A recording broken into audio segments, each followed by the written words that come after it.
il faut rappeler que ça c'est compliqué. Il ne faut pas en vouloir à Paul ou Pierre, pas les commerçants, pas les acheteurs. C'est la situation du pays qui reste encore très, c'est-à-dire inquiétant, parce qu'il faut pas. C'est l'inquiétude qui est là pour le peuple de Guinée. Parce que lorsqu'il s'agit des problèmes de la cherté de la vie, tout le monde est interpellé à ce sujet. Pas seulement les gouvernants, mais même les gouvernés. Parce que d'aucuns pensent que c'est un moment de crise où il faut mettre la barrière des prix des denrées alimentaires de première nécessité à la hausse. Et donc, cela est compliqué. Pour moi, il faut quand même prendre la responsabilité incombée à tous les Guinéens.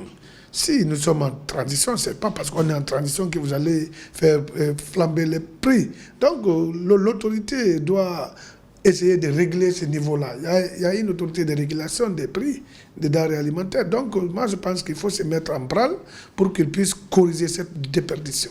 La faute, c'est à toutes les corporations, à savoir celles-là qui vendent, celles-là qui autorisent la vente, et celles-là qui essayent aussi de faire des taxes sur les denrées de première nécessité.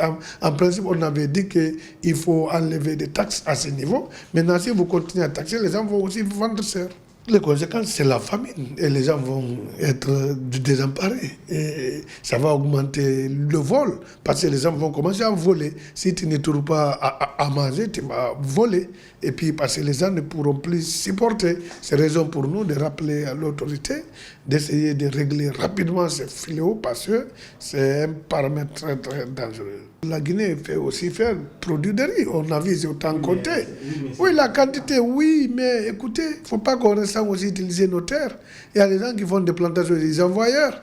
Ils ne vendent pas ici en Guinée. Hein? Donc, je pense qu'il faut faire des échanges entre les commerçants qui importent les riz et ceux-là qui importent aussi la banane. Au niveau de la forêt, il y en a plein. Donc, il y a pas mal de choses qu'on importe ici. Donc, aujourd'hui, on laisse nos champs, on ne cultive pas, on n'encourage pas les gens à cultiver parce que les gens ne sont pas accompagnés. Sinon, l'État avait quand même facilité l'arrivée des machines pour les cultivateurs. On avait des tracteurs partout, mais on ne sait pas les tracteurs là sont où. Parce que quand les gens reçoivent des tracteurs, ils doivent produire. S'ils ne produisent pas, on devait aujourd'hui avoir notre propre étiquette de riz qu'on vend ailleurs. Parce qu'on a des terrains cultivables. Il y en a partout. Mais la population n'est pas motivée. Chacun veut venir faire le commerce ici à Conakry, regrouper à Madina là-bas pour prendre des conteneurs et envoyer et arnaquer les pauvres Guinéens.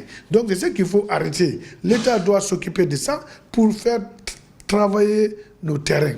On a des terrains cultivables. On a des gens qui sont spécialisés en la matière. Pourquoi ne pas mettre les moyens à ce niveau pour que les gens, pour lieu de se regrouper à Madina, qui partent dans le champ pour aller travailler.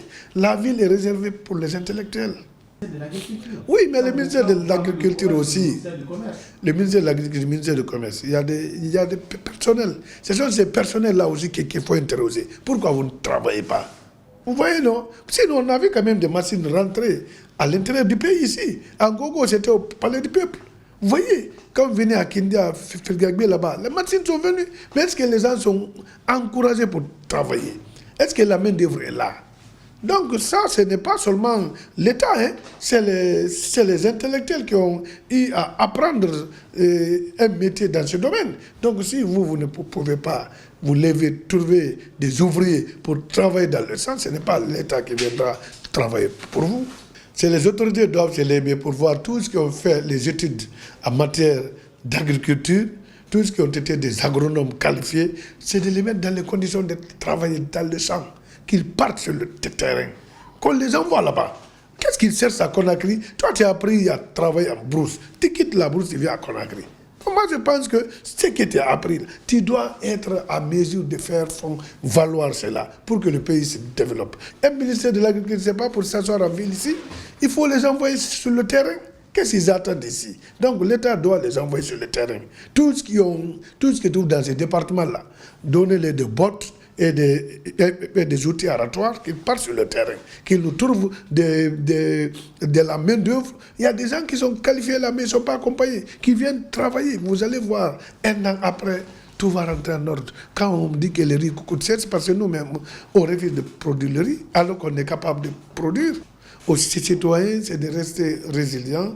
C'est une période difficile que nous traversons, d'accepter et d'avancer, et que les jours à venir, l'État, en accompagnant avec certaines personnes de bonne volonté au niveau international, se lèveront pour accompagner la Guinée, mais c'est une période transitoire qui va essayer d'être bien analysée pour ne pas que les gens se mangent ici entre eux. Parce que lorsque le panier ménager devient cher, les gens vont commencer à interpréter mal.